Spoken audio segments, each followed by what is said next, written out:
All right, let's start with the G20 or G21. They put in the African Union, right? It's kind of interesting because two things. One is they did have a declaration, leaders' declaration, where they didn't condemn Russia, which I think it's a win for Russia and for China because China doesn't want the condemnation in there either. And apparently, Ukraine is very unhappy about that. So, so that's one thing I find interesting. The other thing is I just read this morning that they have Biden. They signed with 7 countries. They signed some kind of a economic corridor, trying to rival the Belt and Road Initiative. So those seems like the two big takeaway for from this meeting. What is your take on that? Well, my own view is that most important was the G20, and behind the G20, the even more important meeting, which is the one that took place in Johannesburg a few weeks ago over the BRICS. And what we see now is that it's China that's making all the big moves, and the West, the United States, is trying to respond to those big moves. Now, the fascinating thing about the Delhi meeting is that ultimately it was the Chinese dominated it. I think I want to make that very clear. We'll go into the details soon. We'll go into the weeds, if you like, in more detail in a moment.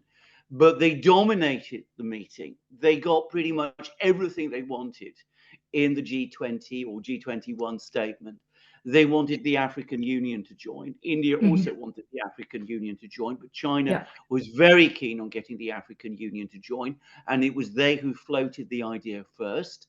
And sure enough, the African Union is now joining. And remember, collectively, it is an ally of China. So China's position in the G20 has strengthened. But China was able to achieve all of that despite taking the decision, a extremely astute decision, which was to have Xi Jinping himself stay away.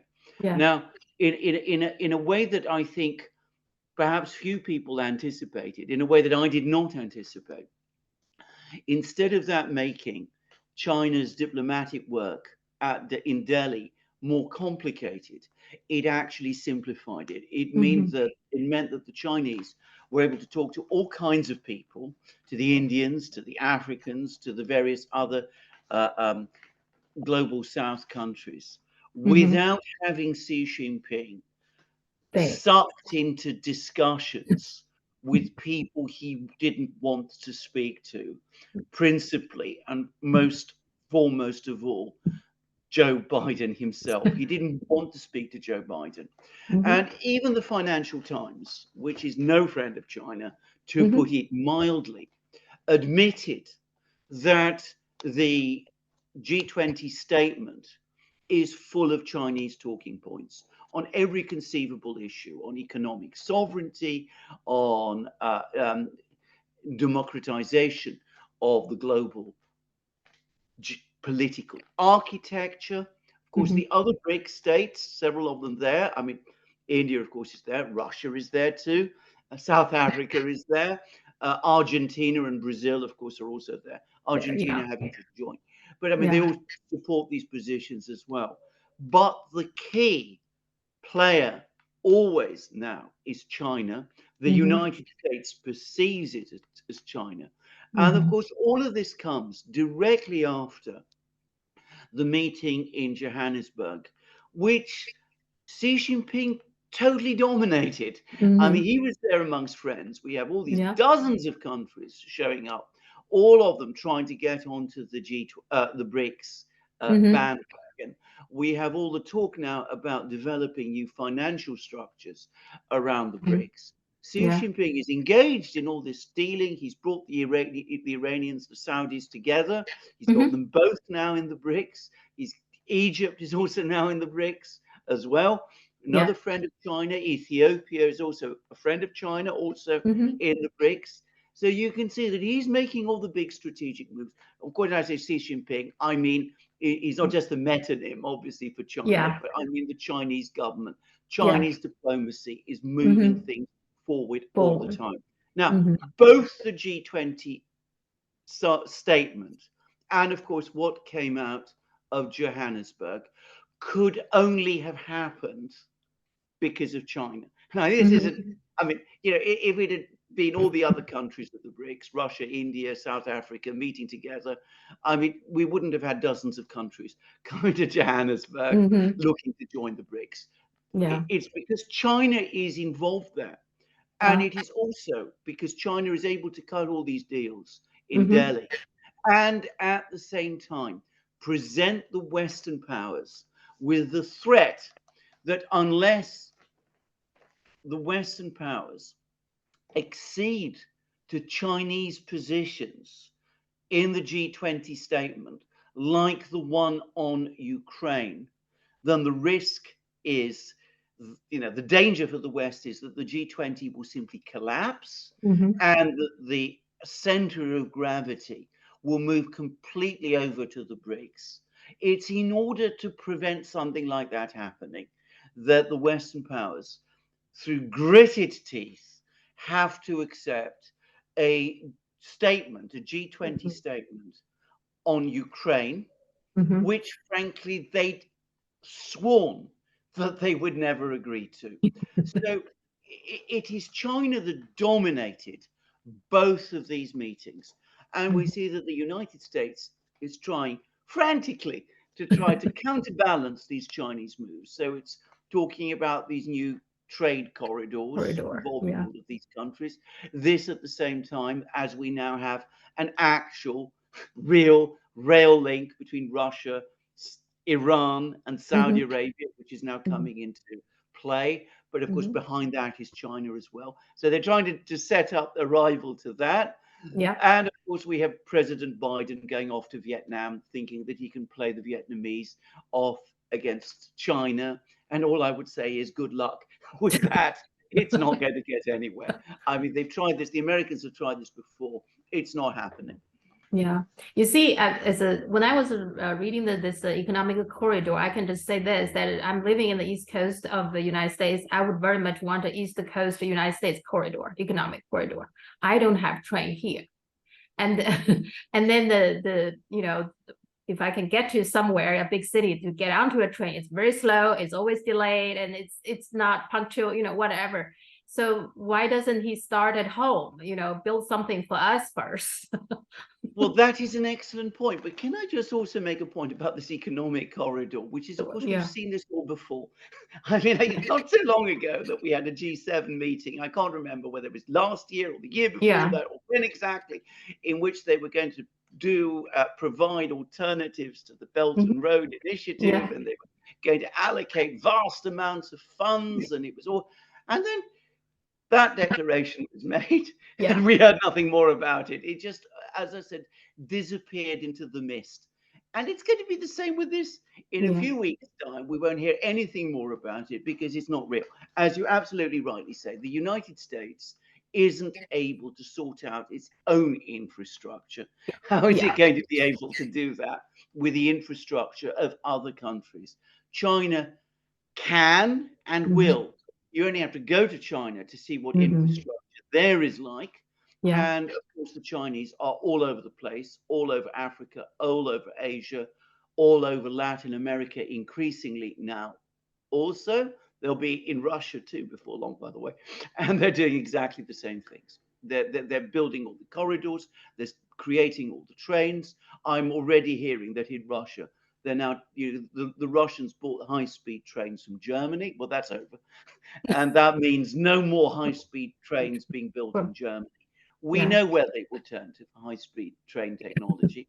And my colleague, Alex Christoforou, was Mhm. recently in Moscow, and he said Yeah. that everybody now is driving Chinese cars. Bars. Yeah. Yeah. By the way, I booked a ticket, so I'm going back to China end of October. I'll be there for a month. And if you need me to collect some information or something, I'll look something on the ground. Okay. Well, that would be very interesting because, of course, we're hearing there's two Yeah. important things happening in October. Firstly, you'll be there probably at the same time as Mr. Putin will be there That's because right. he's also Yes. Yes. traveling to China in October. Yes. That's the first thing to Yeah. say. That might be quite an interesting dynamic. But of course, the media here in the West is now on version 937 about the Chinese economic collapse. I've Mhm. even seen an Yeah. article by Gordon Chang. Yeah. You remember him Yeah. in the Daily Telegraph? He's suddenly resurfaced again. So, I mean, we're getting all of this about China being on the brink of another economic Uh-huh. crisis and Right. Uh-huh. collapse again. Yeah. And, well, I have my doubts, but you Yeah. can no doubt But fill but us in Gordon about how Gordon it looks from the ground. Gordon Chang has been talking about collapse of China since 2003, I believe. So Oh, every I few believe it was years. earlier than that. I seem to remember Okay. him in the 90s. So there we go. Okay. Yeah, he has always been talking about the coming collapse of China. Yeah. Mm, mm. Um, okay. Just a minor thing. I'm curious because Mm. there was talking about India changed name Yeah, to Bharat. Bharat, right? Yeah. So what is the reaction in Britain? Because the reason, I mean, they didn't make it, they didn't explain, but just come out of the invitation for the dinner. Mm. Modi said he's the president of Bharat instead of saying the president of India. So that's where this rumor comes from. But he didn't make it an official. I guess he has to No. go through his parliament or whatever to change the name. It's a big deal, right? So what's the British, what's the Britain reaction to it? Is there any? Well, the British won't like it at all. Now, I should say, if you go to the Indian Constitution, which, by the way, Mhm. is a document largely drawn up with the help of the British and of Yeah. mind-boggling length and complexity, it's one of the most dense constitutions that you will ever find. But it Hmm. actually says that it actually refers to the name of the country. It says India, also called Bharat. It actually Okay. says that in the Oh, constitution. okay. Now, Okay. what Modi is doing is Hmm. he's gradually wants to stop having this country called India anymore, and he Okay. wants it to be called Bharat. Bharat Uh-huh. is the Hindi name for the country. Uh-huh. That's not uncontroversial in India itself, because Uh-huh. people like Muslim people in India probably not going to be entirely happy about that, because Hmm. it's seen as a Hindu nationalist thing to call India Bharat. But of course, the British won't like it in fact, they don't like it at all, because Hmm. it distances India from Britain. Hmm. Britain, of course, is the colonial master. Its influence over India has been profound. Everybody, I mean, English is still used widely in India as a kind of semi-official language. So it will be seen by many people in Britain as India again turning its back on Britain and on the British imperial past. And in fact, you had another example of that during the G20 summit meeting, because um, our Prime Minister, British Prime Minister Rishi Sunak, who is, of course, of Indian extraction, Uh-huh.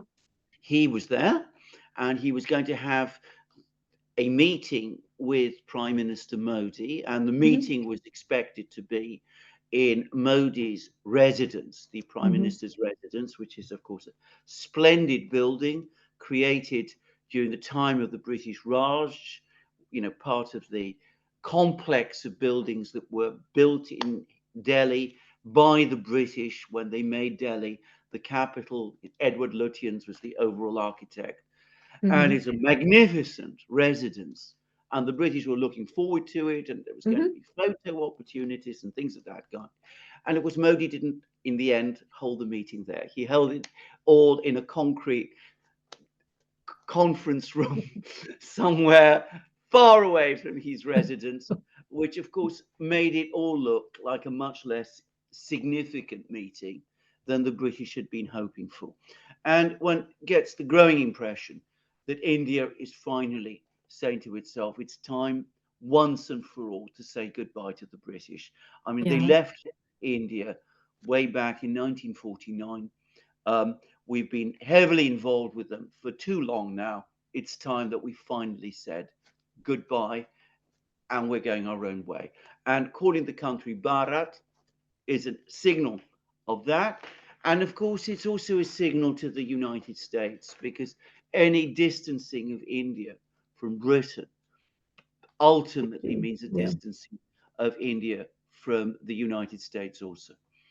Now, Modi himself, I do say he is a nationalist, Mm. right? That I think he didn't speak English now. Both the G7, I mean the G20 and the BRICS. I think you need interpreters there to interpret into English. And then also, I don't think Indians send anybody to the Queen's funeral. I don't think people paid much attention to it. China actually sent a pretty high level, delegate, but India didn't send anybody. So these are all signs to me that Indian, like you said, is ready to say goodbye, to all the past, the colonial past. And it seems to me like not very happy, kind of like parting from the British. So, Well, if you interact with Indian officials, and I have to a certain extent, I'm not going to pretend that I have to a great extent, but I have to a certain extent. What you will find increasingly is this feeling that India has now matured as an independent country. It is the leader of the global south. It is an emerging great power. I mean, maintaining this link to Britain really doesn't make any sense for India anymore. And all it does is remind the Indian people of a very unhappy period in their history. Now, can I just say, if you go to the Victoria and Albert Museum in London, or you go to the British Museum in London, well, in our last program, we were talking about the large number of Chinese treasures that you will find in London, which were pillaged from China, especially during the Elgin expedition of 1860, which resulted in the Summer Palace being destroyed. Well, of course, what you will find from India dwarfs that. I mean, you will see, and what many people don't know, it's never talked about, is that during the Indian Revolution, which the British still referred to as the Indian Mutiny, they don't want to admit that it was actually a revolution, an uprising. The British actually destroyed most of the imperial palace of the Mughal emperors in Delhi as well. So if you go to the palace, the so-called Red Fort in the center of Delhi, what you see is just a remnant because the British destroyed most of it. So that this is an unhappy past for the Indian people. And Modi, who, as you correctly said, is an Indian nationalist, wants to see the back of it. He wants to see the end of it. And I think in this, he speaks for a lot of people in India as well. Yeah. Now, since we're talking about British Museum, I also want to know, we talked about that in the past, right? And then this 2,000 items were lost, were stolen, or whatever happened to it with the British Museum. And that, of course, in China, again, renew this calling to return what British Museum, and maybe by and large, what Britain has, to return all those artifacts back to China. And there are some other countries, I believe, also joined this call. So what is the reaction there? Well, it's been massively embarrassing, and the theft from the British Museum has attracted a lot of publicity in Britain. I mean, it was the big story for a while in the British media. I have to say straightforwardly that I am not surprised. My mother used to work for a time for the British Museum, not as an employee, but she was very close, and she spoke about how much pilfering and corruption, small level corruption there was. The thing to understand about the British Museum and about British museums in plural generally is that what you see is a fraction of 1% of what they have. And much of it isn't catalogued. You've got to, I mean, bear in mind the British Empire was enormous. It was all over the world. There's a quarter of the world was ruled from London in the 19th century. So you had people going out to all kinds of places, taking things, bringing them back to London. In some cases, giving them to the British Museum so that they could get honours and titles and all that kind of thing. And of course, there isn't enough space to exhibit these things. So they've just quietly been squirreled away in the storehouses and warehouses. and many cases, no proper archive has been taken. Mhm. So that gives you a sense of the scale of the thing. And if there was a proper accounting done and Mhm. people found out exactly what there was there, Mhm.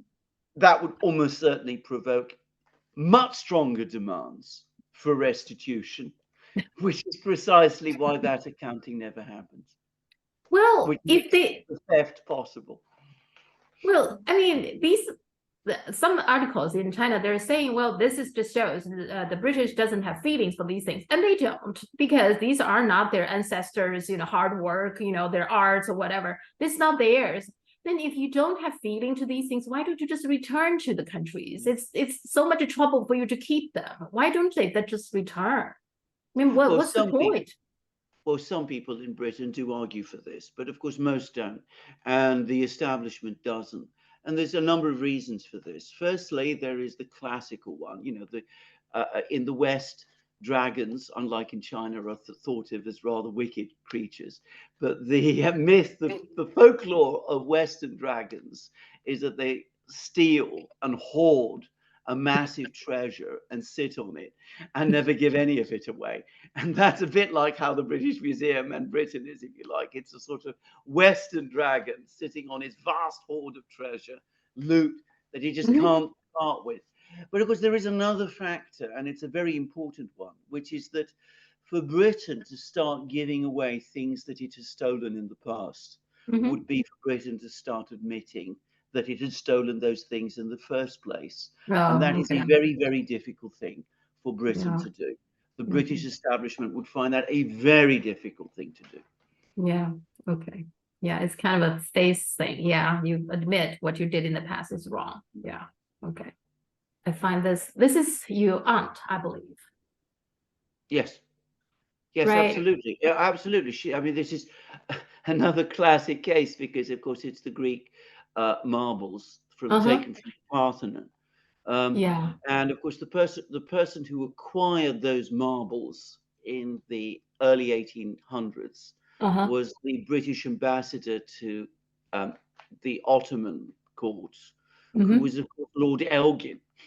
Now Yeah, he that's is why the it's called Elgin. father Yeah. the father of the Lord Elgin, who commanded the British troops who marched on Beijing in 1860 and Yeah. looted all those things from China and burnt down the Summer Palace. But no, Uh-huh. absolutely. I mean, even in Europe, even in Greece, Yeah. we have this that Problem. the Yeah. British came and took things from Yeah. us. Of course, Yeah. that's a little bit more controversial because he did pay money for them, but he paid Uh-huh. money not to the Greeks, who weren't, of course, consulted. He did No. it directly with the Turkish authorities who were Okay. occupying Greece at that time. Yeah. But anyway, I just find you might find that interesting. Yeah, That was the New York Times that yeah, was talking about this. Yeah. Okay, Huawei's new phone. It's as you can imagine, it's a big topic in China. Um, and for many Chinese, this is a personal thing. I think it's because what happened, the kidnapping of Meng Wanzhou, the Huawei's CFO, yes, who is also the daughter of the founder, Ren Zhengfei. I think that I do think they crossed the line there when they kidnapped her. Now in China, they just use the word kidnap. Okay, it's not arrest, it's not detain, it's kidnap. Okay. And of course, for that reason, I think it truly damaged the relationship between China and Canada. Because you see, Justin Trudeau's father actually is the prime minister who established the diplomatic relationship with China. So mm, since then, China and Canada always had a good relationship until Justin Trudeau pretty much destroyed it. mm, And not only destroyed the relation, I would say not only just with China, I think Justin Trudeau was pretty bad because before him, I think most Canadian politician leaders were doing pretty good job stay out of the United States orbit, even though it's mm, neighbor and it's a powerful neighbor, it's a relation, but it kept a good relationship with US without getting too involved with all the US endeavor all around the world.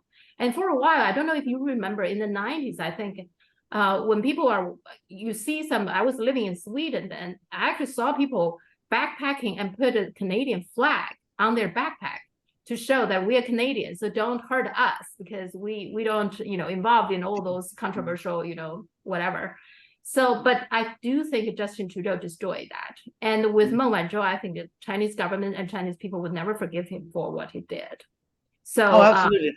Yeah.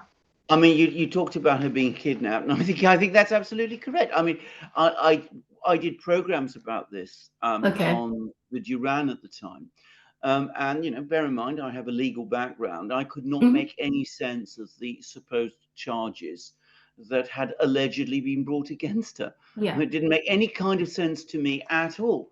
They were never properly worked out. It was obvious that the pressure to do it came from the United States. And I'm sorry, I can never pronounce properly the name of the company that she worked for. And I apologize to the Chinese no people problem. for listening to it. Yeah. But anyway, it was all clearly part of a concerted attempt, campaign by the United States authorities to break that company. To break that company because it was making big moves in Europe and in other places. It was very heavily involved developing 5G networks. There was a lot of sense that this was, win-win relationship, to use a Chinese expression, across Europe. The United States was extremely worried about this because they felt that they were losing technological mastery in Europe as a result of this. So they launched this extraordinary campaign against the company. They claimed that it was somehow involved in some kind of intelligence gathering activities, which is a bizarre claim, and one that is even more bizarre given the way in which the United States, through the NSA, has been doing that on a vastly bigger scale. But anyway, that was what they said. They got all their friends in the media in Europe and in the United States to run vitriolic campaigns against this company, this specific company.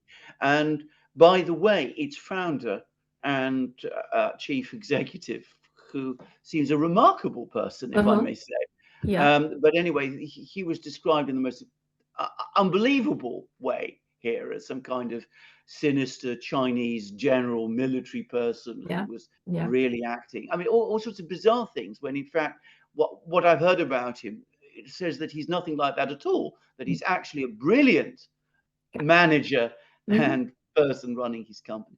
And in the midst of all of this, as part of this pressure campaign, they had this person seized whilst on transit in Canada. And it was clearly part of that campaign. The claims were completely made up, and the person was held in prison and detained. And the Canadian government was absolutely a party to this. Now, you're absolutely correct in what you say about Justin Trudeau. I remember his father, Pierre Trudeau, very well. I remember what a politician and leader of stature he was. Once upon a time, Canada as well had a tremendous reputation in the world. It had played a key role in the 1950s in supporting the United Nations. It had played a key role in developing the peacekeeping elements of the United Nations. It was a popular, widely liked country. And what Justin Trudeau has done is he's trashed that reputation entirely. He has aligned Canada completely with this militant faction in the United States, which is looking to preserve the US's position. And I'm afraid, very much like a lot of European politicians today, he's acted in an increasingly, I'm going to say, authoritarian way, kidnapping people, suppressing dissent, doing things which the Chinese government obviously gets regularly accused of, but I don't know that it does it to any extent. But in Canada, it happens now. So, I mean, he is politically, he is the opposite of his father, and he talks always a language of human rights and of values, when of course his own actions show that that isn't really part of what he's about at all. And this kidnap thing, I do think God, I mean, lots of Chinese don't care much about what's going on geopolitical, but kidnap got everybody's attention. You know, you're a father, I'm a mother, you know, we have kids. When something like that, I do think they crossed the line there. You know, they kidnapped Meng Wanzhou because of she's the daughter of Huawei founder. So that's even like a mafia don't do that, Yeah. right? Mafia has some kind of an unspoken rule that everybody's follows, because if I kidnap your daughter today, you're going to kidnap my son tomorrow. I mean, everybody understand that, but they broke that. Well, That that's was, absolutely right. That's absolutely correct. I mean, they talk about the rules-based international order, but yes, we never know what these rules are, are, and they make yeah, them up as they go along, and they change them all the time. yeah, So, I mean, this is a classic case of this. And of course, as you rightly say, it cut through, as one would expect it would, because of course, as you again absolutely rightly say, when people read about the great geopolitical because, conflict, when uh-huh, they read about G20 summit meetings, Iran and Saudi Arabia, well, people, you get a flicker of interest some of the time, but the number of people who are very interested in those things is limited because yeah, I yeah, mean, they've got yeah, far more in their lives to think to and do, worry yeah, about. They've got uh-huh, their families to bring up, they've got their homes to develop, their businesses to run, their relationships with their work colleagues to yeah, sort out. Those are the things that really worry people. I mean, they're not concerned about, what is going on geopolitically between, China and the United States and that kind. Not in that yeah, very personal sort of way.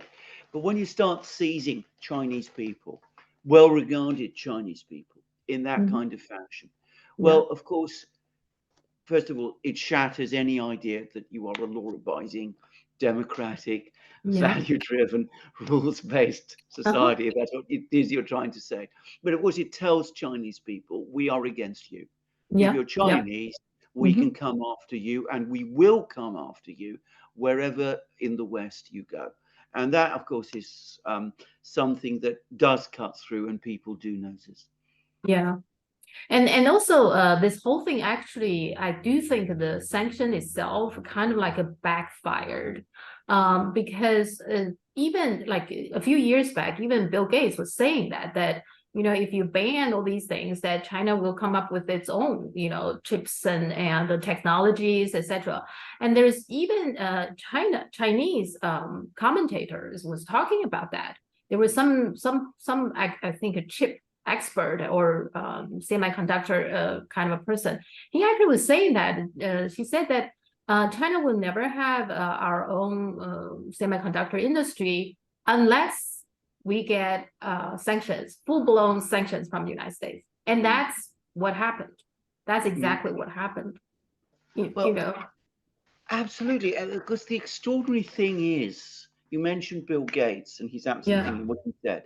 But the extraordinary thing is that there were people in the United States who thought otherwise, who thought that China somehow, China, we're talking about China, the country with, the longest history of science mhm, and technological innovation in yeah, history, the place where they, discovered gunpowder and invented the compass, and lots of other things, and printing, the country with the biggest manufacturing industry in the mhm, world, the country that produces, was it 5 or 6 times more STEM graduates than the United States, the country with all these laboratories and scientific institutions and all of these things, that China cannot produce chips of a certain quality.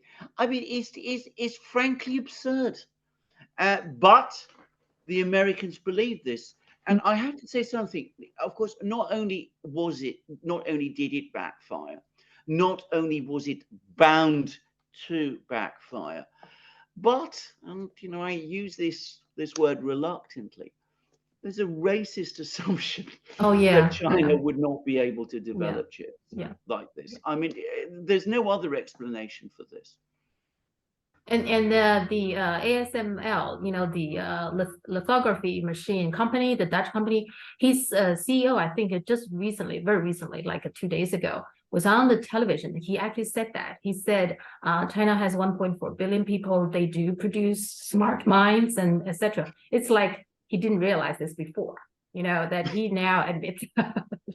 Well, can I just say, my wife is an academic. She was an Uh-huh. academic in Cambridge University. Mhm. Cambridge University is the leading higher education institution in Britain, where Mhm. higher education has a very long history, and Cambridge is very famous. And at the centre, the core of Cambridge University is the various maths departments. Cambridge mathematicians are taken hugely seriously there. Where do many of the mathematicians now in Mhm. Cambridge come from? They come from China. Have you Mhm. seen Yeah. them there? I mean, there are troops of them coming Mhm. through from China. They study there. Most of them go back to China. I mean, I'm not Mhm. suggesting they're going, but Yeah. I mean, the idea that the Chinese people cannot produce chips or any kind of technology at all Uh-huh. is grotesque. It's a fundamental misunderstanding of everything about everything. I mean, it's difficult to know quite where to begin. As I said, it can only express a deep racial arrogance, and by the way, a profound ignorance of science and of technological process and of industrial process as well. But I have to say this about racist assumptions. I'm afraid they do exist in the West. There's no doubt about that. And ignorance of China is profound. Now, I deal more with Russian things than with Chinese things, as you know, but I found that this has consistently been the case about Western commentary about Russia. They're Yeah. Yeah. profoundly ignorant Yeah. about Russia, very Mhm. ignorant about Russia, Yeah. about China, even more so. Hmm.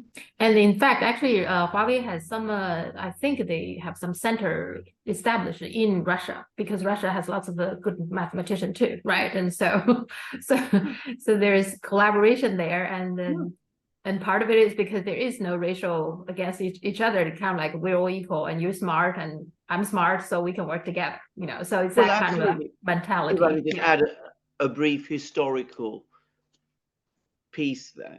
Yeah. If you read Western accounts from the early 20th century, especially in Shanghai, there was a big Russian community in Shanghai at that time, people who had left Russia at the time of the revolution. They came and settled in Shanghai. A lot of them did. And of course, the Westerners, the other Westerners, the Americans and the British especially, were very, very hostile to these Russians because the Russians mixed with the Chinese and they even intermarried with them. And this Hmm. was something which was seen as somehow lowering the Uh-huh. authority of the Europeans in China. There's Okay. quite a significant sort of anecdotal literature about this in the West. Yeah. And I also see some parallel there in terms of their sanctioning against China, also versus the sanction against Russia. I think you and Alex, you talked about that both Macron and Scholz, when they were talking to Putin, that they Mm, were surprised that Putin didn't bring up the sanction. They still don't understand that even the sanction probably caused some problem in Russia, but it's not that devastating as they would imagine. mm, And the same thing, I feel like the US still believe that all the sanctions against China somehow is hurting China tremendously. And even though, I mean, it's hurt China somewhat, but it's not like China is begging for them to alter their courses, right? I think I see some parallel there that their attitude is still so arrogant towards both China and Russia. With China is a economic and a technology war going on. With Russia is a proxy war in Ukraine. But their approach is very similar. It's like I sanction you, and then you will just begging me for forgiveness. It is very similar. It is essentially identical. But the extraordinary thing is American inability to understand or learn anything from this. Now, the sanctions against Russia have certainly had an effect in Russia. In some ways, they've stimulated the economy. It's now growing faster than the Russian government is comfortable with. And Mm-hmm. that's causing prices to rise, and they're having to Yeah. put up interest rates because so many companies are now busy making things. And I mean, it's caused an element of overheating. That's what it's done. It's galvanized the Mm-hmm. Russian economy, it's pushed it forward. But, you know, if sanctions aren't going to work against Russia, how realistically can they work against China, which has an economy 10 times bigger than Russia's? I mean, it's a ridiculous idea. And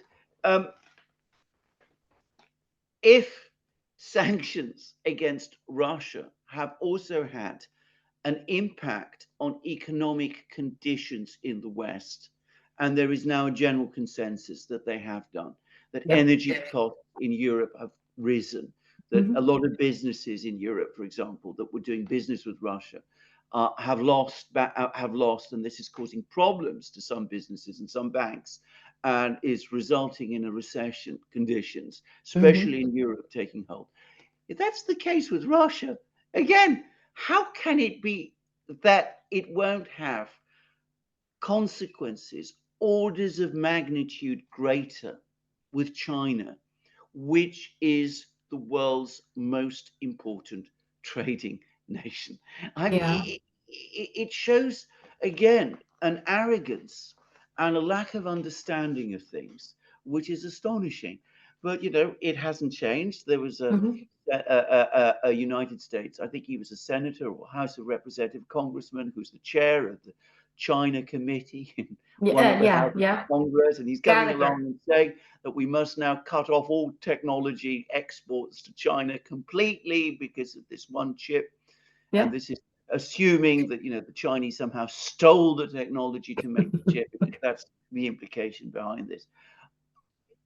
Provided this kind of mindset continues, then things will continue to go from bad to worse. And yes, China will absorb it and will deal with it. And of course, the Chinese have another reason why they will overcome it. Firstly, obviously, they're this huge economy, they have enormous resources, they will adapt and they will find ways round. But the very fact that they sense that it is the United States trying to push China back, to hold it down, is going to incentivize people in China not to let that happen. So it's going to stimulate them. It's going to give them, if you like, a patriotic reason to work harder and think more and adapt more in order to continue to advance China further. And it is, again, incredible that the United States doesn't understand that. And it is incredible that it doesn't understand that about China specifically, which, of course, has had this in Chinese terms, very recent history of being pushed down by the Western powers already, and certainly will not allow them to do that again to itself. And because it's so parallel, right, what they're doing with Russia, then we can apply your theory. There is no reverse gear, right? So they're going to double down on their sanctions, I think, right? There is no reverse gear. I mean, so that's, I think, what China is prepared for, that it's going to, the Biden administration will going to continue and probably double down, on their sanctions. And that's what China is prepared for. I have absolutely no doubt of this at all.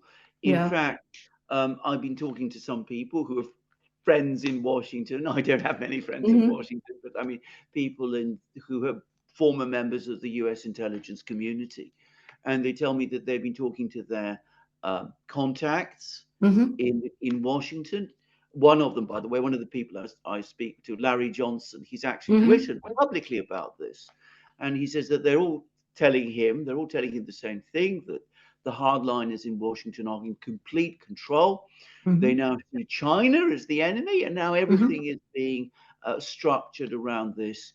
The fact that China has succeeded in developing its own super chip when it wasn't supposed to isn't making these people want to back off or rethink their strategy. It's provoking them to even more extreme actions.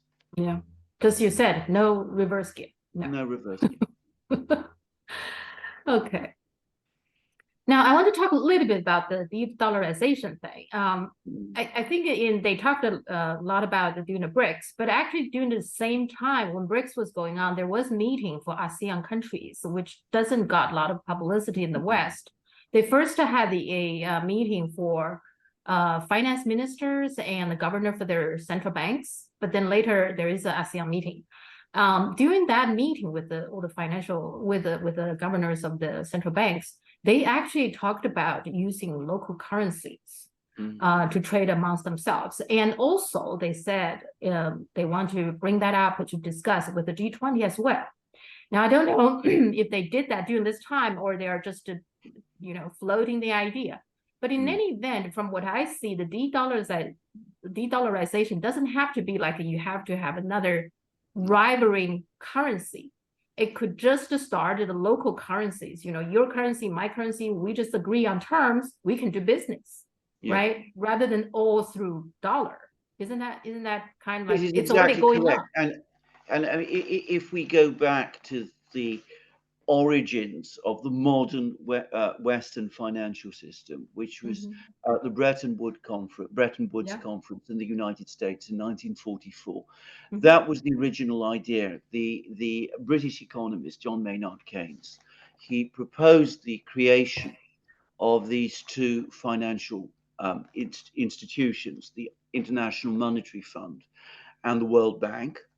And the idea was that the International Monetary Fund would work as a kind of global central bank, and it would arrange for accounting systems so that trade would be conducted in local currencies between various currencies, but they would all be within a framework in which there was a single unit of account weighted against all of these various currencies, which would be called the Bancor. And the IMF would regulate the system centrally and would maintain a kind of balance. And that is what the BRICS are working towards. And it's what ASEAN and other places are working towards. I mean, a lot of confusion arose because of certain comments that were made by the Brazilian president, Lula da Silva, who did seem to be talking about setting up a BRICS currency. And there were times when he even seemed to be suggesting that there should be a BRICS single currency, which of course was never a practical solution. But creating a reserve currency like that, an alternative currency, is neither necessary, it's not necessary, and it would be an incredibly complex and difficult thing to do. So this is what they're doing. They are the focus is not on creating a currency. It is on creating a global, an alternative trading system. That doesn't have to function through the dollar. And that is what they're doing. And more countries want to do that because they think the way in which the United States uses the dollar. And by the way, complaints about the way in which the United States uses the dollar go back all the way to the 1960s. The French finance minister at the time, Valéry Giscard d'Estaing, talked about it giving the United States an exorbitant privilege. And more and more countries are saying, enough's enough. The Americans misuse the dollar all the time. They flood the world with dollars when they have structural problems in the United States, which causes prices to rise. We have these instabilities in the world oil market with oil prices going up when dollar goes down and vice versa. And of course, the Americans have now been using also the dollar increasingly as an instrument of outright economic warfare. So people are saying enough of this. We can't go on like this indefinitely. Basically enriching the Americans at our expense. So let's start trading properly on a much more equitable basis by setting up a global financial and trading system, very much like the one that Keynes had originally intended when the Bretton Woods Conference took place. The reason it didn't happen then, by the way, was the Americans rejected it. They said that there shouldn't be a Bancor, and it was they who at that time insisted that the dollar should be the international reserve currency. Yeah, I mean, before Bretton Woods, before dollar was the currency, people have been trading for thousands of years, right? So you don't need a single currency to trade. I mean, as long as people who are trading, like I said, if you and I decide on, we agree on the terms, we can trade. We don't have to use dollar, right? Whatever the means we want to trade. So we can use your currency, we can use mine or something else, right? Gold or whatever, right? What you have just said is so profoundly true that nobody, without exception, that I know of, has ever said it. It's one of those remarkable statements of the obvious that everybody is missing. I mean, we've had a situation where the dollar has functioned as reserve currency for a relatively short period of time. And yet people assume that, it's been like that always, which of course it hasn't. I mean, it's a misconception, by the way, what people say that, the pound sterling was a reserve currency before the dollar, and that the Spanish silver peso was a reserve currency before pound sterling. It's really strictly true. In those days, world trade was conducted through gold and silver. Yeah. And it just happened, sterling was, I mean, there were gold coins and pesos were silver coins, and they were the most widespread currencies in those metals that were in circulation. But a reserve currency like the dollar has never before existed in history, and there is no reason why we have to have one. Yeah, exactly. Yeah, we just go back to the normal way, right? I think it's actually having one currency like that is a little bit abnormal, it seemed to me, like, Okay. I also want to know your comments about the Japan discharged the radioactive water into the ocean. There's very little talking in the West. There is no criticism, and in China, China is up in arms about this because this is ocean that affect all of us. And me myself is a seafood lover. Part of the reason I pay attention to this is because I don't know, what will happen to all the seafood. I will, gradually feel uncomfortable about this once I know the water is coming, those radioactive water is coming. And then remember when they were talking about Russia is going to bomb Zaporozhye. I don't see why Russia would bomb, Zaporozhye power plant, but it was a big deal. Everybody was nervous, etc. Here we have a real accident, right? A natural accident that causes this problem. That now is we are living on the consequences. The Japanese government, worsening the consequences by letting in all this radioactive water. And the West, there is no argument. There is nothing like a criticism. Where is Greta Thunberg? Where is she? Where are the environmental people? And it's reaffirmed China's belief that the whole environmental thing is used as an excuse to curb China's development. It's reaffirmed that. I have to say I agree with that entirely, by the way, and that's the view that I've come to, because again, you're absolutely correct. If you read the media here in Britain, if you follow the television, well, there've been one or two little stories, in about page 57 inside the newspapers about this, but basically it has received no attention at all. If this was a Chinese nuclear power station or a Russian nuclear power station, it would be all over the news. And we'd have protests, we'd have people outside the embassies, we'd have complaints, we'd have referrals to the UN Security Council, the UN ecological and environmental agencies would be all over it, all over the place. We'd have Greenpeace sending its boats, we would have all of that. Nothing like that is happening at all. And of course, the reason is, and again, it's not difficult to understand, it's because Japan is increasingly now, and unwisely now, in my opinion, becoming an ally of the United States. It's becoming ever more committed to US policy towards against China. It's showing increasing amount of hostility towards China. It's also seems to be letting itself getting drawn into this tripartite alliance that the Americans are trying to create with Japan and South Korea.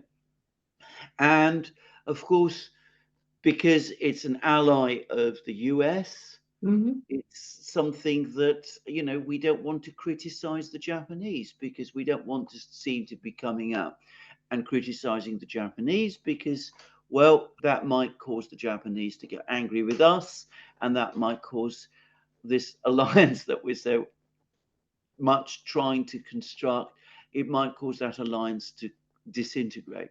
I mean, we're talking about Japan. I can remember back in the 1970s how the ecological movement at that time.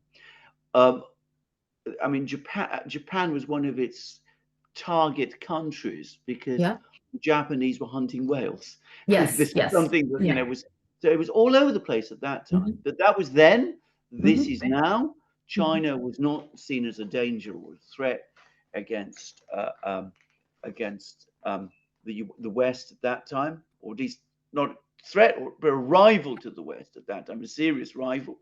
So you could criticize the Japanese. It's not acceptable to do this now. What I don't understand about this whole business is why the Japanese themselves are doing it. What Yes. exactly it is Yes. about this, why the Japanese are doing what I would have thought was a completely counterproductive and Mhm. dangerous thing for themselves. And Yes. I understand it's affecting Japanese seafood exports, most of which apparently go to China, or at least the biggest part of them go to China. So, I mean, Mhm. I don't understand why the Japanese are going down this route. Again, it might be that the Japanese remain very embarrassed by this accident, which is apparently not handled particularly well. And there's this concept in Britain that, if you have a problem, you sweep it under the carpet, you hide it by sweeping it under the carpet. And I wonder whether this isn't something a little bit like that. You just do away with this problem by dumping dumping it all in the sea. But it Yeah. does seem counterproductive and mistaken to me. But there it is. Mhm. Yeah, they are spending more money on PR now than they Yeah, spend on, dealing with this. And yeah, if it isn't about money, I actually think if Japan saying, well, can the other country help us out? I actually think it would be okay. China and all the other countries probably okay to provide whatever expertise, maybe even funding, if they really open and frank about this. yes. It's nothing to be embarrassed. It's an earthquake. It caused, this problem. It does happen, right? But like you said, they might think it's very embarrassing or whatever, just yeah, want to. Well, uh, as somebody who once upon a time had many dealings with business people from Japan. Not, I've never been to Japan myself, but I dealt with a lot of Japanese business people in London. I think that one thing that Japan would find extremely difficult to do, and that was then. I'm talking about the Mhm. 1980s, when relations between Japan and China were actually quite good. But for the Japanese to admit to the China that they'd had a problem and to discuss with China getting help, I think that will be very difficult. And I think it'd be even more difficult now than it would then, because in the 1980s, Japan was very rich, very powerful.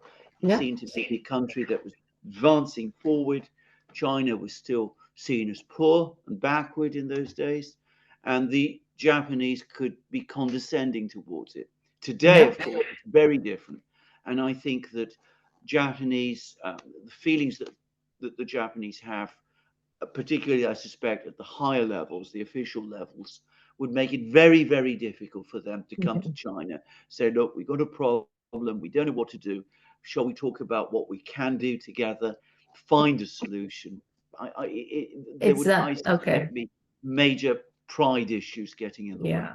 Yeah, you're probably right. And if you read the Japanese after World War II, at the end of it, their concession, they didn't say that they lost the war. It No, was not, no, it was like we are trying to liberate Asia, the whole yeah, Asia from the Western, the imperial West, imperial European power, and we failed. So we have to yeah, stop. We were forced to stop. yeah. So they No, they didn't admit that they actually lost the war. It's nothing in there. Yeah. no, I mean, this is the other great tragedy about Japan, because, of course, when I was Yeah. interacting with Japanese people at Mhm. that time, many of whom, of course, were old enough to have lived through the war, and this is the 1980s, and several of whom had been Japanese soldiers during the war, there was, as I can remember, enormous amount of remorse amongst many of them.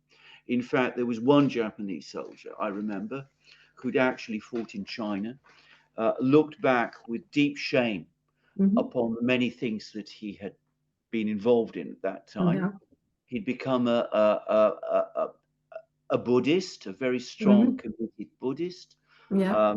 and a very strong supporter of peace Hmm. and supporter of Japan's peace constitution. Yeah. And I get the sense that all of that has melted away because Yeah. that Yeah. generation has gone. Mhm. The younger people have been educated in a completely different way to see the war in a completely different way. Yeah. Mhm. And unfortunately, that opening, which had existed, as I said, there was a sense in Japan that things had Mhm. happened which were deeply wrong, and that Japan had done some very terrible things. And there were a lot of Japanese people who felt like that. I think that sentiment has all but disappeared today. It's so unfortunate. Yes. Mm. Yeah. That. Yeah. Um. Okay. There is continue, visitors from the West. The latest British foreign minister, cleverly, he went to China, which Mm. doesn't get much reporting in China either. Mm. It's not clear to me what his purpose was. And of course, Gina Raimondo, the Commerce Secretary from the U.S., Mm. she has been there. I mean, why are these people keep on going to China? What's the purpose? Yes, I think that it's become increasingly clear over the last few weeks what the purpose is, which is that Uh-huh. the Biden administration has a very difficult election coming. They want to give the appearance that the relationship between China and the United States and between China and the West Hmm. has a certain degree of stability, Okay. but at the same time as they're doing all of that, they want also to continue to pursue their anti-China policy. So Mhm. what they're trying, in effect, to do is they're trying to string the Chinese along, to use again a British expression. So you have all of these people. There was Blinken, there was Yellen, there was Mhm. Raimondo, there was Cleverly, who I don't imagine anybody in China took especially seriously. But they've all gone to China. They've all told the Chinese the same thing. All is well. We are not doing anything that is hostile to Uh-huh. you. All of the moves that we're taking, these are just minor things. We basically want a stable and friendly and relationship with you, Mhm. even as we build up our forces in the Pacific, even as Mhm. we edge ever closer to recognizing Taiwan Yeah. as Yeah. an independent country, even Mhm. as we place restrictions on technology exports to you. In effect, they're trying to lull the Chinese into Okay. complacency.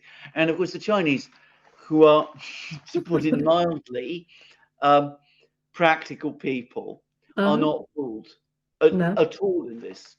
And there's been a major effort to try to get a summit meeting between Biden and Xi Jinping together, Yeah. which isn't really about settling any problems. It's all Mm-hmm. about trying to, as I said, preserve this appearance that things aren't really as bad as they Yeah. look. And that's one reason why Xi Jinping didn't go to Delhi, because Yeah. he Yeah. didn't want to play along with this fiction. It's also why Chinese officials aren't reciprocating by going to Washington. There's even been an article in the New York Times complaining about this, why Chinese officials aren't going to Washington, why the Chinese are not there, because they're not playing along with this. And apparently there's another big conference in San Francisco coming, and Xi Jinping was expected to go, and apparently he's not going. Right. And it's Okay. this is the reason that they're doing this. Um, and if the Chinese had any doubts about what was going on, which I don't for a microsecond believe they did, the Mm-hmm. Russians will have been warning them about this, because the Yeah. Russians were completely taken in by the Biden administration in the first few weeks after he came to office, because the Biden administration did exactly the same thing with the Russians. It pretended that it wanted a stable relationship.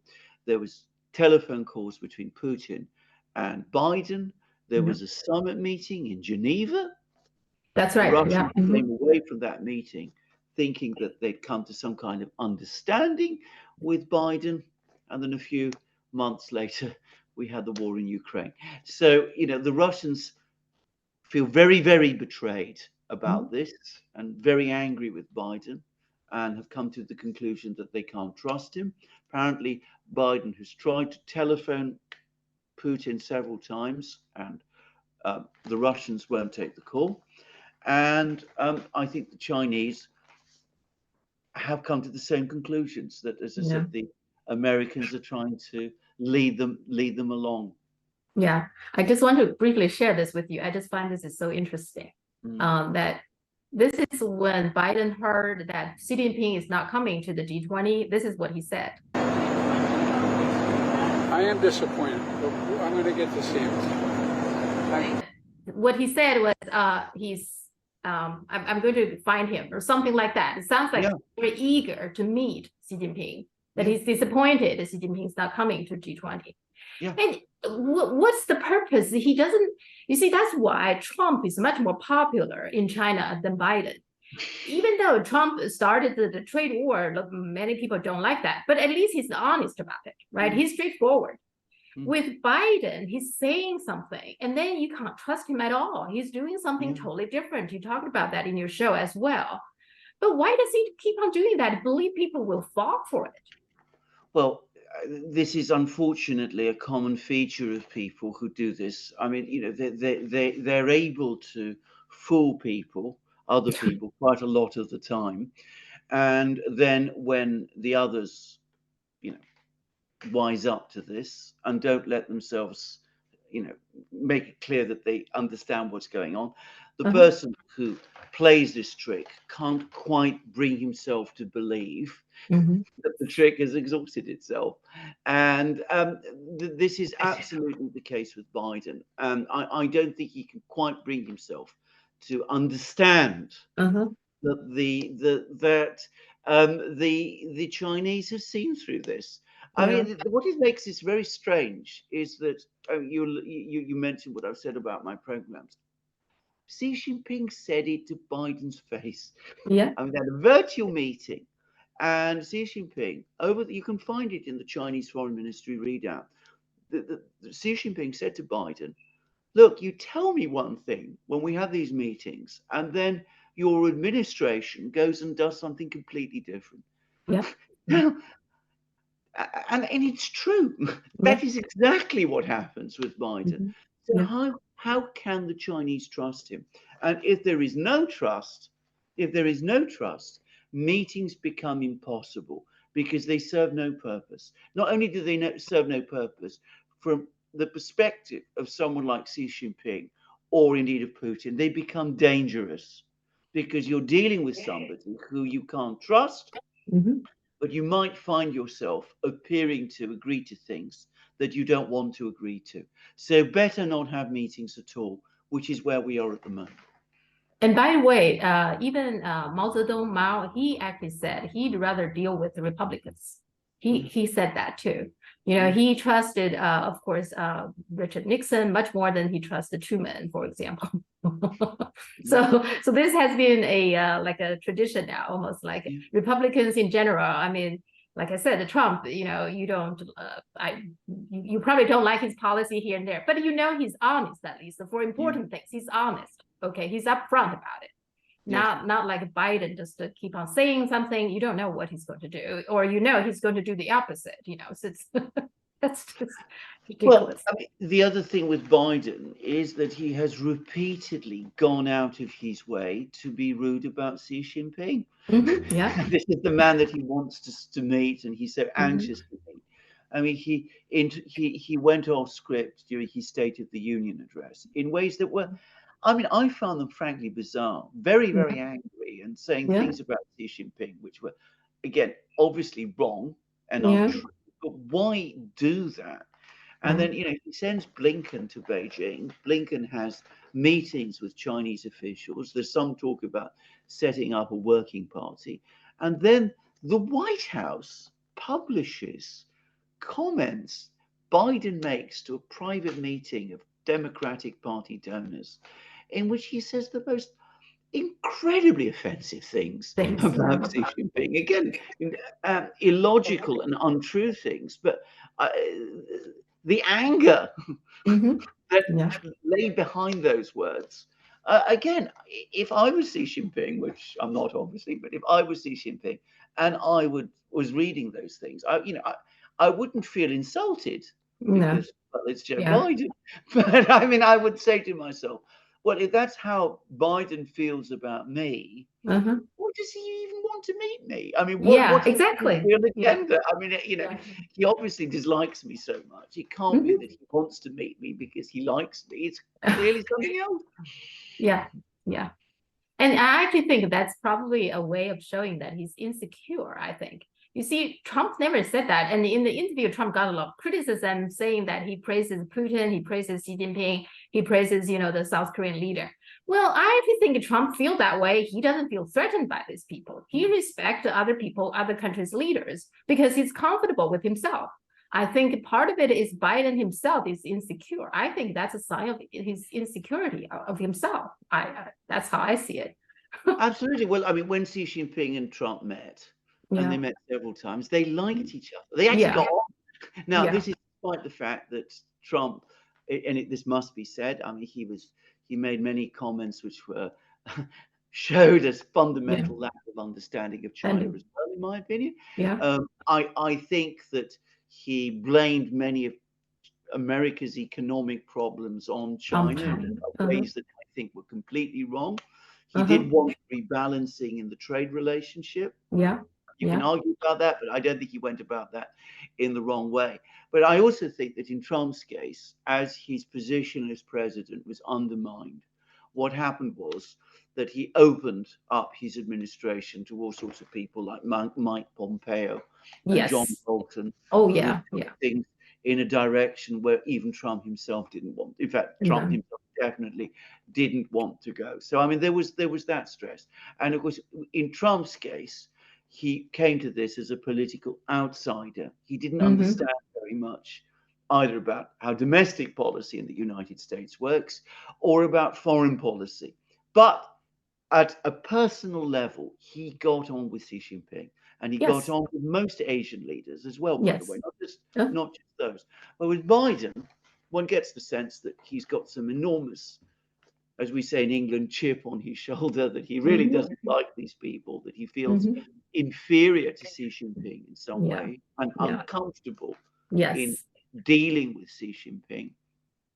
And I think this is creating enormous damage. And I'm sorry to say, I don't think this is just Biden. I think this is very much a feature of the American um, political establishment altogether. This is a thing which I think a lot of people in China perhaps don't fully understand. But the Mm-hmm. Americans are a little awed by China. They'll never admit it, but they are. If you Yeah. read Kissinger's memoirs, for example, Mm-hmm. it comes across very, very clearly. With the Russians, well, the Russians are a known quantity. We've been Mm-hmm. beating around with them for decades. We know all about Yeah. what the Russians are. But with the Chinese, we always feel a little bit unsure of our position. We sense that they're a far older civilization than we are. We don't really understand, fully what they're about or how to get a handle over them, and we're rather intimidated by them. Yeah. Yeah. Okay. I also want to know because there's also a lot of talking about Birmingham is a large city that now bankrupt. Mm. So in China, there's a lot of talking about what does that mean? So what does the Birmingham bankruptcy mean? Well, it is a symptomatic of a general economic malaise in Uh-huh. Britain. Now, I should say, of course, uh, Birmingham is not the first British city or British local authority to in effect, become bankrupt, to run Okay. out of money. It's happened before. Birmingham, however, is our second biggest city. Yeah. Uh-huh. It was also, in the 19th and early 20th century, the biggest economic and industrial centre in Britain. Mm-hmm. So it's got a lot of history. It used to be the centre of the British car industry when Britain Mm-hmm. had a car industry, which to Mm-hmm. all intents and purposes it doesn't anymore, not in the way that it used to. So this is a big event in Britain. but it plays in to this general sense in Britain that things are going wrong. Now, you have to live in Britain to understand how profound this sense has become. Britain is in a condition of low-level crisis. There Okay. is lack of confidence in the political leadership. Mm-hmm. Neither of the two political parties inspires any degree of confidence. Taxes are very high. Debt levels are very high. Savings are catastrophically low. Now, China is a country where there are enormous savings. Yeah, yeah, Britain that's has a lower savings rate than Argentina. I mean, oh, okay. it is catastrophically low. Now, China, because it has all these enormous savings, if there's debts, it can deal with them. If Yeah, it needs money to develop chips, yeah. modern chips, it's got the savings, it's got the resources to do it. If it wants to build railways and open factories and establish ports in Pakistan or Malaysia, it has the money to do it. Britain, because it has so few savings now, can't do that. And the only way that the British government is able to meet the obligations of its very elaborate and overcomplicated and expensive welfare system, which has developed very powerful lobbies that support it, and which is also supported by a very powerful electoral lobby, which is British pensioners who depend on it to a great extent. The only way it can meet the funding of that welfare system is by continuously raising taxes. Taxes in Britain now take in more than half of the income of working people. That's So, too and much. Yeah, not only is it too much, but it's a yeah. steadily rising curve. Taxes are higher than they've been in Britain at the moment since any time since the Second World War. Hmm. Now, and this is peacetime. I mean, the Second World War, taxes rose because Yeah, of the war. the And war. then Yeah. after the war, gradually taxes fell. Now, of course, they're going up because the British neglected the underlying economic engine of their Mhm. economy. They created this enormously elaborate welfare system, and this is the trap that Britain is in, and it has no real clear logical way out of it. So parts of the system are buckling, they're breaking down. And local authorities, what they mostly spend their money on is not looking after roads, keeping pavement Mhm. repaired, sorting out drains, Mhm. building infrastructure, doing those kind of things. They are also now part of the British welfare system. They pay for housing. A lot of the Mhm. housing in Britain is funded through local authorities. They are very a lot of the education in Britain, a secondary school system is funded through the authorities, through local authorities. So they can't keep this up. They're not Mhm. getting as much money from central government as they used to be. And you're starting to see the cracks. And one of those cracks which you're seeing is the fact that a city like Birmingham has had to declare itself in effect bankrupt. And this is going to be the pattern. It's going to be more and more of this across Britain as the system continues to buckle. So you're saying probably Birmingham won't be the last one. There will be Oh more no, cities have that problem. Okay. absolutely. It's Well, you can also see it in the way politics are working out. I mean, the Labour Party, which is the opposition party, mhm. until recently had a very ambitious spending program, Mhm. but it's had to cut away with all of that Yeah. because the civil servants are telling the Labour Party the only way you could do that is by raising taxes because Yeah. there's no scope to borrow because Mhm. the British government is now very heavily in debt. So Mhm. borrowing is no longer an option. And one of the reasons you can't borrow is because domestic savings to borrow against aren't there. And borrowing overseas is no longer an option anymore. Mhm. Now, one of our recent prime ministers, and remember we've gone through quite a few, who was David Cameron. His solution to this problem, by the way, was to get close to China with its enormous savings. Yeah. And many people in China might just possibly remember that David Cameron was talking about a golden age Oh, yeah, in I remember that. Yes, yes. absolutely between Britain and China. Well, that was what was behind all of that. That Hmm. to sort of hitch Britain to the Chinese economic motor, and the Yeah. Chinese would come in and they'd invest in Britain, and that would somehow enable Britain to break out of this loop.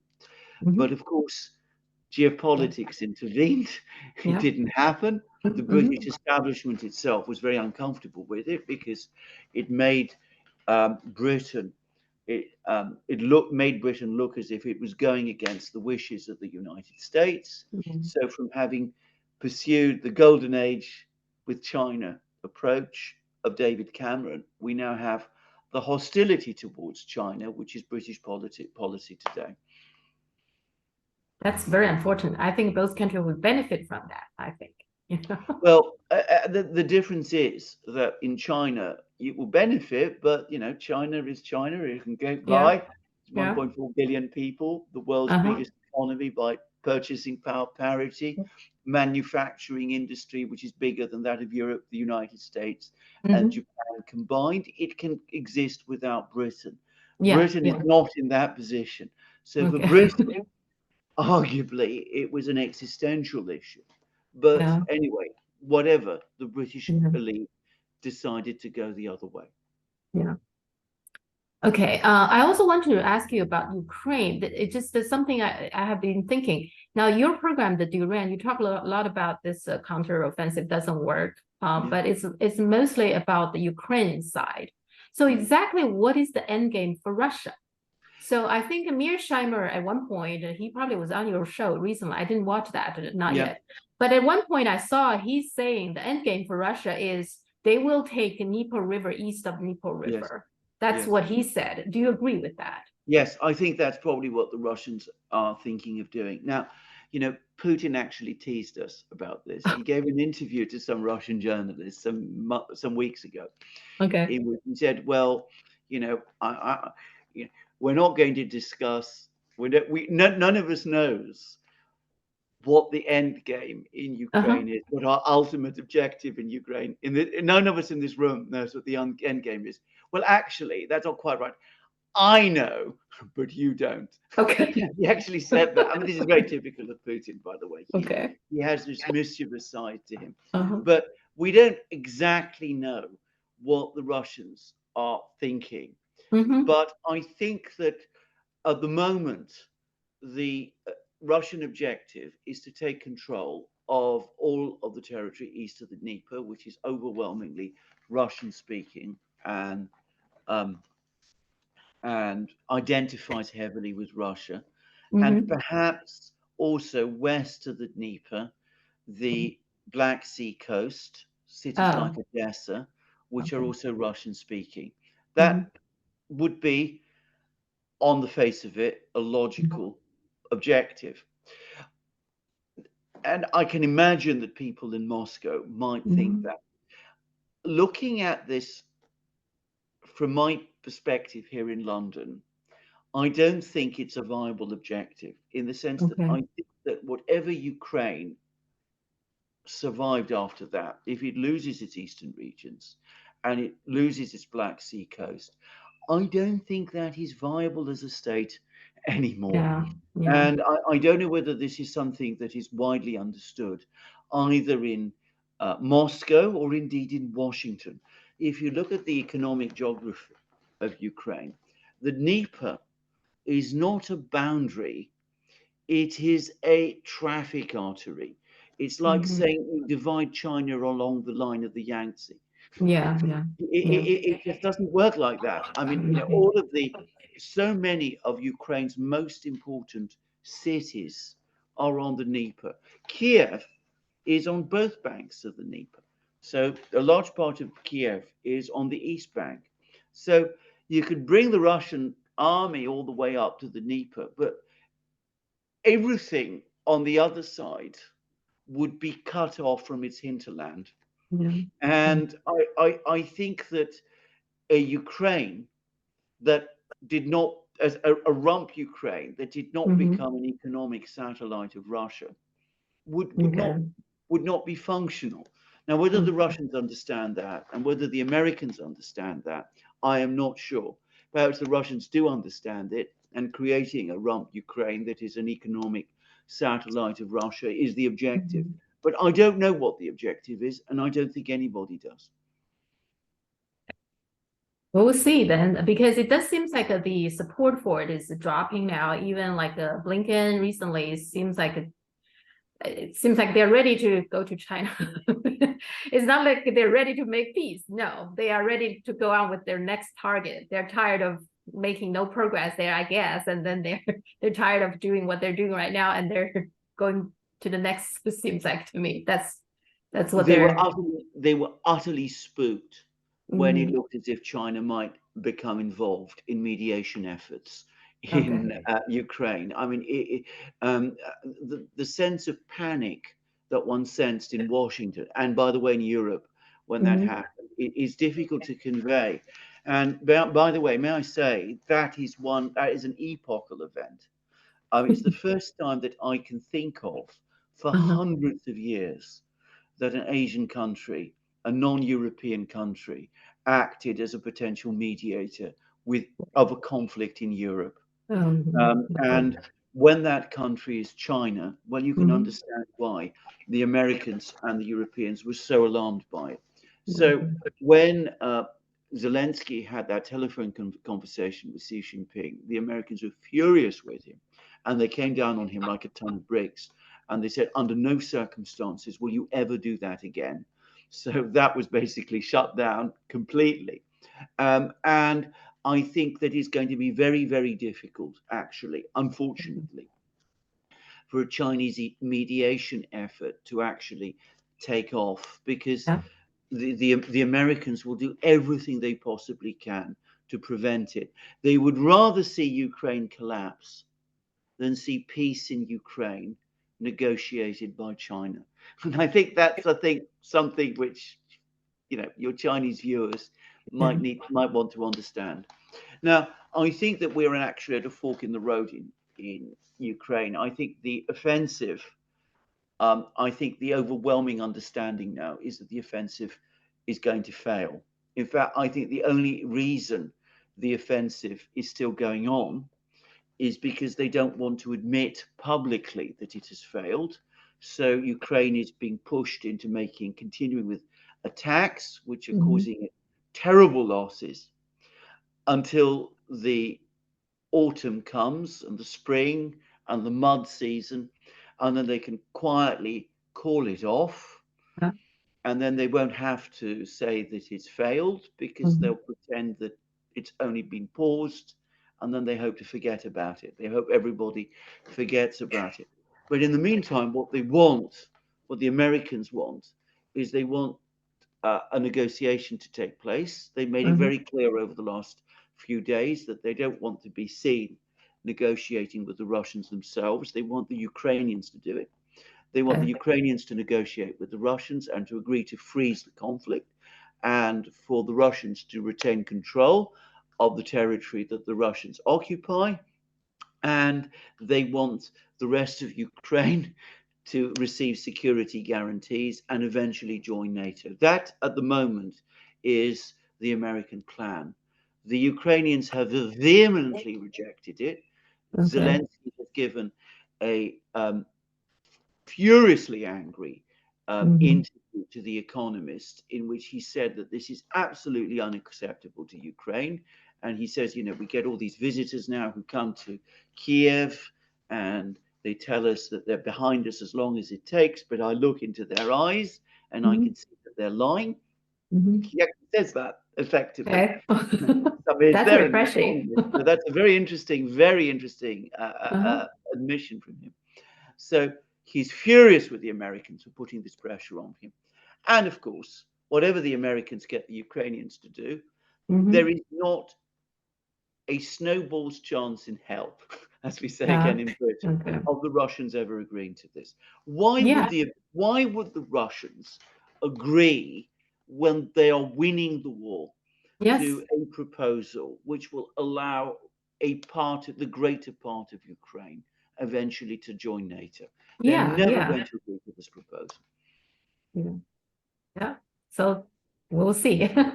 No. Serbia is a very, very interesting country, by the Oh, way, yes. and Yes. one which has strong feelings, obviously, of friendship with Russia, which go back a Hmm. very long time, but also very strong feelings of friendship with China as well, Yes. Yes. which Yeah. people Yeah. perhaps don't know about so much, Yeah. at least in the West, they don't know about it. But Uh-huh. Yugoslavia Yeah. before and Serbia today, and retains a lot of the tradition of Yugoslavia, the old Yugoslavia, have had good relations with China for a very, very long time.